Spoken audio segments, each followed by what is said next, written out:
కొత్తపేటలోని పాత రంగారెడ్డి కోర్టు భవనం ప్రాంగణంలోని అనధికార వ్యాపార సముదాయాలను హెచ్ఎండిఏ అధికారులు స్వాధీనం చేసుకున్నారు. ఖాళీ చేసేందుకు కూడా సమయం ఇవ్వకుండా పోలీస్ బందోబస్తు మధ్య బలవంతంగా తమ షాపులు ఖాళీ చేయించారని యజమానులు ఆవేదన వ్యక్తం చేశారు. కోర్టులో దాఖలైన పిటిషన్ విచారణలో ఉండగానే ఖాళీ చేయించడం అన్యాయమని వారు వాపోయారు.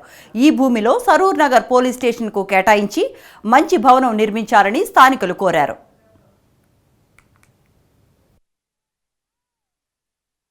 ఉద్దేశం అనేది ప్రభుత్వానికి ఎవరు అప్పచెప్పారు ఈ ఉడవాలనేది మాకైతే తెలియదు. మాకైతే పర్సనల్గా ఎటువంటి ఇన్ఫర్మేషన్ లేదు. కాకపోతే ఏంటంటే ఎవరో బలవంతాన ఏదో చేపిస్తున్నారు. ఇన్ని రోజులు కానీ 2010 నుంచి ఉన్న కేసులు వాళ్ళు ఎటువంటి పట్టించుకుంది. ఇప్పుడు బలవంతాలు వచ్చి పట్టించుకుని బలవంతాన్ని ఖాళీ చేయడంలో ఉద్దేశం ఏంటో అర్థం కావట్లేదు.